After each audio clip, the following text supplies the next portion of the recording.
Carson, my producer on the other side of the glass, was at was not at Rio Tinto. He was at Rice Eccles on Saturday night and was there in the booth, staying dry with me, eating some Mo Betta's barbecue and having some good times there. And how was your weekend, Porter? It was pretty good, Bill, and that Mo Betta's made it a lot better. Yeah, it's nice to have little Mo Betta's in the booth with us. What was your biggest takeaway from that game Saturday night as you saw it? Well, there were a lot of them. I mean, you saw well, give me one or two. You saw a really dominant performance by that defense against the number one passing attack in college football.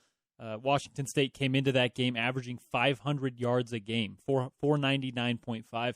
Utah held them to about half of that. So I think the biggest takeaway I took was Utah's ability to rebound after that tough performance against USC, and especially in that defensive backfield. They were lights out. Terrell Burgess was phenomenal. Jalen Johnson with the pick. Julian Blackmon was obviously really good. So my main takeaway is that, and then I keep going back to the play of Tyler Huntley. I just posted some stats on Twitter about his last 9 games, dating back to that 4-game stretch last year, and he has been absolutely lights out.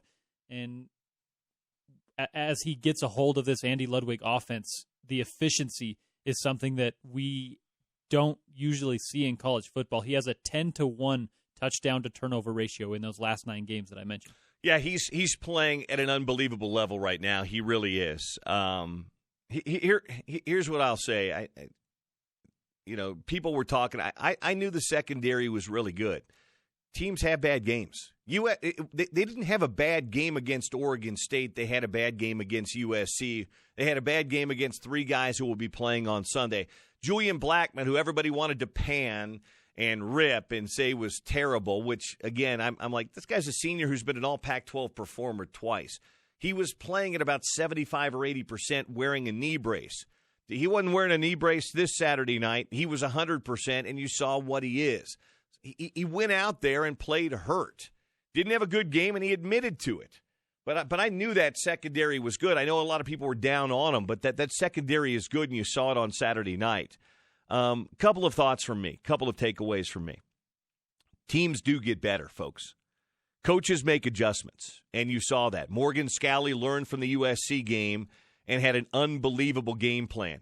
Andy Ludwig just continues to get more and more comfortable with his personnel.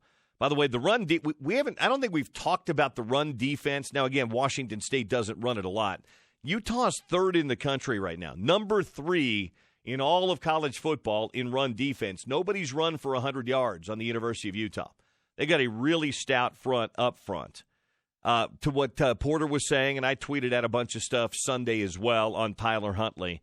He is playing at an elite level right now. You can argue, is he better than Justin Herbert? Is he? By the numbers, he's having a better year right now than Herbert. Herbert may have a brighter future down the line, but Tyler Huntley's QBR is higher. He's not asked to throw the ball as many times as Herbert is. He is the best quarterback, right? Nobody's playing the quarterback position right now in the Pac-12 conference better than Tyler Huntley. That's not to say future. Right now, he is playing at an elite level. He is playing at an elite level not just for the Pac-12, but for the country as well. And you're seeing it. He can beat you with his feet. He can beat you with his arm, and he continues to make good decisions. He does not have an interception on the season yet. I don't know how long that lasts, but I can tell you right now, Tyler Huntley does not have an interception. And going back to what Porter said, going back to that 4-game stretch beginning really at the beginning of October, this time a year ago, he's playing at as high a level as anybody in college football, not named Tua or Trevor or Jalen. Those guys are crazy good. But Huntley's really good. And here's my other takeaway. And then I'll read some of your tweets and texts, and if you want to jump in on the phone lines, we could do that as well, 877-353-0700. Utah's deep. You know, we've touted the depth of talent and touted the roster quite a bit, but it's usually been on the defensive side of the football. Oh, that defensive line, they roll 11 deep. Or, oh, that secondary. Or, oh, that line.